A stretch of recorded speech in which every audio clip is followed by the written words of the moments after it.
Hello again and welcome to Tips with Andrew. I am Andrew Sapiano. Thank you so much for joining me on this happy Wednesday we are. I think so. Yes, we are Wednesday. Hump day. All right. Happy hump day. Hope you guys are having an awesome week so far. Hope you guys are ready for the weekend. We're halfway done the week, so it's coming faster than we would expect, which is awesome. Today, we are a lovely day outside today. Not too cold, nice sunshine, not too many clouds out there. This is a real great day. This is the type of days that we always look forward to. The groundhog guy just saw his shadow, or he didn't see his shadow, whatever early spring means, so that's good. Yeah, all right. Quick update, I am just in the finishing processes of my weight loss course that I'm putting together for beginners. If it's something that interests you and you're looking to get early bird access, definitely drop me a comment, send me a message, we'll get you rocking and rolling. That's what I wanted to, that brings me into today's topic. What I wanted to talk about today was a little bit about foot pain, pain in the feet area. Our feet they're probably some of the most used muscles in our body. For me, if you were to ask people, they would say that my mouth is my most used muscle in my body. I don't really think so, but to each their own. If you don't take care of your feet, right? If your feet are hurting, if they're sore, there's not really too many worse feelings than that, because your feet take really everything that you do. They go into almost every single motion that you do in your life. So getting them healed, feeling better, less irritated is definitely on the forefront of everybody's mind. And that's where I wanted to come in, give a couple tips that help me, few tips, and hopefully they help you too. Tip number one is to get a foot soak. And what you want to do with this one is use ice and or Epsom salts.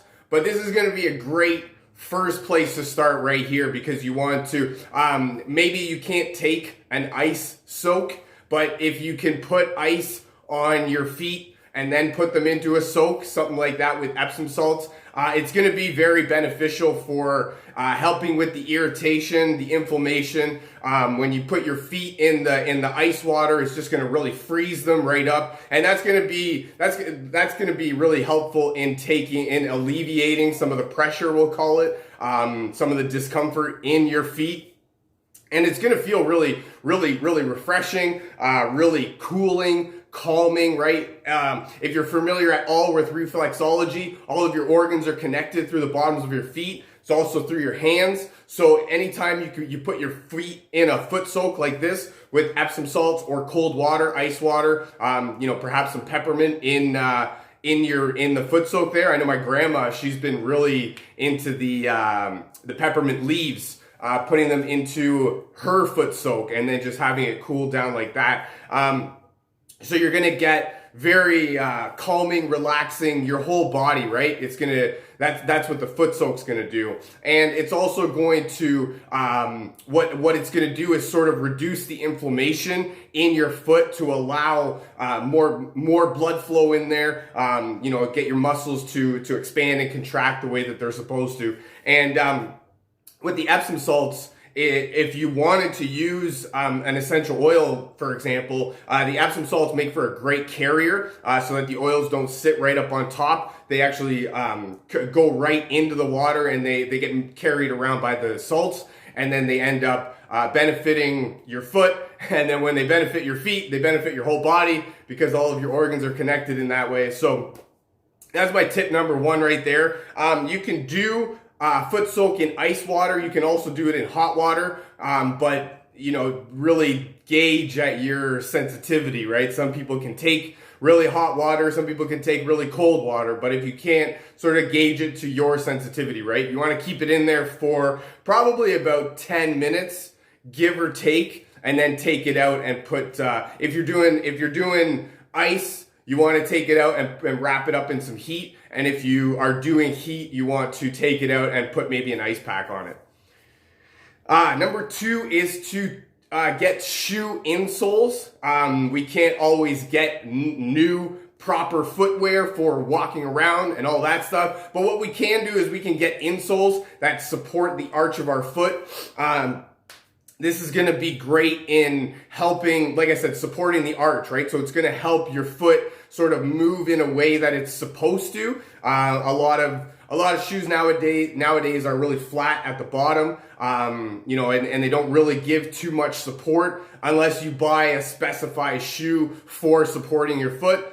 So that's where you want to just get an insole that you can fit in, and most of them you can cut down to size. You can form into your shoe. If you can't, then just get a new one. That's really easy. But definitely take into consideration your footwear, because I heard something that you don't need shoes to run, but they make it really better, right? They make it, I don't know.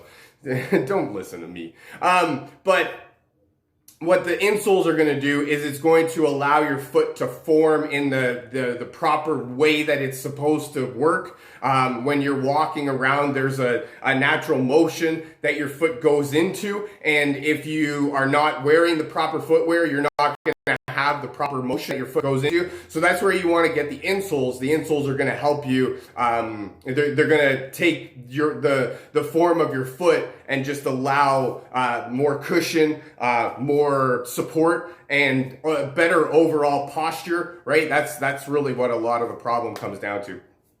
Shoe insoles, there's going to be a huge help. My next tip is a massage, right? A lot of times when you're dealing with inflammation, when you got pain on your mind, a nice massage, right? You get it deep right in there. This is also a great a great excuse for you to get a massage. I think they're illegal nowadays, but if you have a significant other, you can definitely maybe bribe them into helping you out. Maybe you could do it for each other. But what that's going to do is it's just going to, again, allow the blood to flow in there. And then what you're looking to do is you're looking to get right in there. And then you want to do like motions, right? With your fingers, and then in a circular motion. That's what you want to do, because you don't really want to just sit there and and just kind of rub your foot like that, right? You want to get right deep in there and then really feel the muscle. You can feel the tension really release from that part. And then this is also amazing too, because like I mentioned before, the reflexology in the bottoms of your feet is probably telling you that you have a problem elsewhere in your body. And when you give a massage to the bottom of your foot, you're helping your feet, but you're also helping this other particular area in your body that may or may not be hurting that you didn't even think of. I know for me, there was one time where my foot was killing me and I couldn't really figure out why. And, I put the pain relief cream and I took all the measures that I needed to, but it wasn't really that good at helping. But then Tina just mentioned, well, why don't you find out what place on your body that spot on your foot is? So I was like, there you go.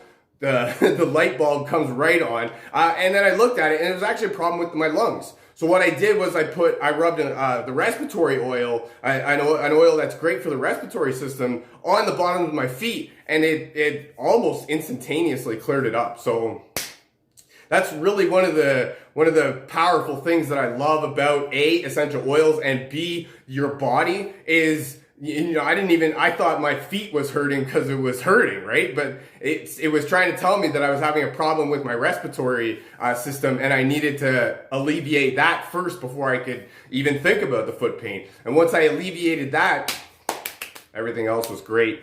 So that's another great benefit to a massage. Like I said, maybe you are not dealing with foot pain, but you're dealing with some organ pain and you don't even know. And that is going to be great. It's going to be a double duty benefit, right? My next tip is to elevate your feet. A lot of times when you get into pain, it's inflammation, and blood starts flowing really fast to that area, because you think about when you whack yourself and you get the big lump coming up, right? Blood's flowing to that spot, and a lot of times it can cause a lot of discomfort, right? You can carry around a lot of blood, especially in your feet, right? If you're standing up all day, you can carry around a lot of it. And what you want to do is just elevate them, right? So you want to get them above your heart. If you can, you want to get them elevated above your heart. That's why you want to lay down and sort of elevate your feet like that. But you can even just like on a stool, right? As you're sitting on the couch or at the dinner table or whatever, you just raise your foot up, and what you're looking to do is just get the blood flowing away from where it's hurting, right? So when it's hurting, your blood's flowing all over there, your body's going into major overdrive mode, and you're just freaking out all over the place, and everything's happening to that one spot. And what you want to try and do is just redistribute it, right? Organize where your blood is flowing to, where your body's focusing on its attention. And so if you elevate your legs, then you're not allowing blood to flow up, right? I mean, think about it. Blood doesn't flow up. If I'm going to put my arm down, up like this, right? Blood is not flowing up to my arm. I can tell you that almost for a fact. Maybe there is some, but there's not a whole lot of blood flowing up. It's all flowing down, right? And if I'm down, there's not a whole lot of blood flowing up. So take that into consideration. If you are feeling any sort of discomfort, inflammation, stuff like that, definitely try and elevate your feet. If you can, get it above your heart, but definitely just elevate it so that it's not on the ground. Blood's not flowing to it, because that's where it's going to cause a lot more discomfort and irritation than you really need. You don't need that. My next tip is to stretch. This is one of the ones that I love doing for any sort of pain, discomfort, issue, ailment that I have in my body. I love stretching. I love, I don't like the feeling of being hurt. And when I'm hurt, I don't, but I do like the feeling of stretching it out, right? My groin is that's a big spot for me that gets, it's easily pulled. It's easily irritated.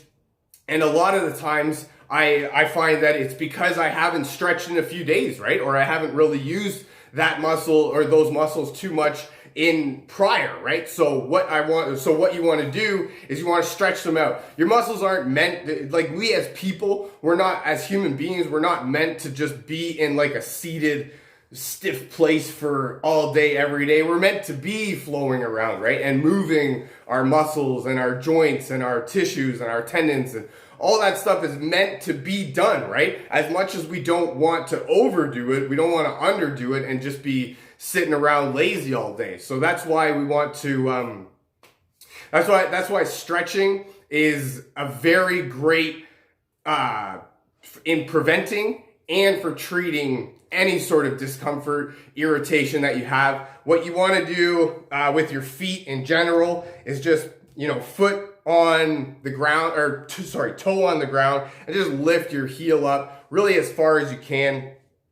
Feel the stretch in there. Another good one is just try and stretch out your calves, foot planted, right? And then just bend your knee forward while your other leg is back, and just feel that stretch right through your calf. Different things you have to do to alleviate different parts on your body. So you know what either A, you can or can't do, or B, what feels good and what doesn't feel good, or what's sort of really hurting, right? When you're stretching, you don't want to hurt yourself. You just want to stretch out your muscles. You just want to calm down some of the irritation and the discomfort, but you don't want to hurt yourself. So if you're hurting, back off, ease off a little bit, and try something else. Maybe you have to do different move or a different motion, right? We talk about proper form. Proper form is going to be huge always, and stretching is no different. If you're in proper form while stretching, you're not going to do too much benefit for yourself, and you're definitely going to make it easier for you to hurt yourself. And then my last tip, I've mentioned them earlier throughout this video, is essential oils. I love using essential oils for everything, and especially when I've got discomfort, inflammation, all sorts of that stuff. And in my feet is no different. An oil like lemongrass is actually great for helping with muscle and tissue repair. It works sort of from an inside out thing, where you're trying to eliminate the discomfort from by putting it on, but what it's actually doing is it's getting into your muscles and your tendons and working from an inside out way. That's one of the ways that I love using lemongrass. I put that in basically all of my pain relief blends that I make. Another oil is eucalyptus. Eucalyptus is great for helping inflammation, pain, discomfort. It was actually used in in the war for for helping exactly that. But it's great because it'll cause a cooling effect. So I talked about peppermint in your foot soak earlier. Eucalyptus is another great one that you could put in your foot soak. You could even put it just on the bottom of your foot and rub it around that way. I would suggest using a carrier oil like coconut oil or any sort of cooking oil that you have handy. And then my next oil that I have is frankincense. Frankincense is known as the king of oils, and it is good for just about anything. What I like using frankincense in this aspect for, though, is as an enhancer. So when you add frankincense to any oil, it enhances the benefit of that oil by 8 times. 8 times. That's awesome. So that's where, if I'm looking for some, discomfort relief, and I need some help on it, I definitely want to put an oil on, and then I definitely want to put another oil that's going to benefit that oil by 8 times. Heck yeah. That's how you get real lasting action. That's all I got for you for today. Thank you so much for joining me. I hope you got some value out of this. Tips for helping foot pain, foot soak, use some ice or some Epsom salts. Check out shoe insoles, definitely going to be a benefit. Massage, maybe you can coerce your significant other into helping you out. Elevate them, try and get them above your heart rate, but you're just looking for blood to flow away from the area. Stretching is great for preventing and for treating any sort of discomfort that you have. And then essential oils, always, all day, every day. Don't forget them. Thank you so much for joining me. Feel free to share this with your friends, a family member, perhaps somebody from your team that you feel needs to hear this. If you'd like to learn more about essential oils or how to get your hands on some of this cool stuff that I'm talking about, or how to get early bird access into my weight loss course, definitely drop me a comment, send me a message. We'll get you rocking and rolling. Subscribe to my channel, and you guys have a rocking rest of your week. I hope you guys are ready for it. I look forward to talking again. Love you guys. Bye.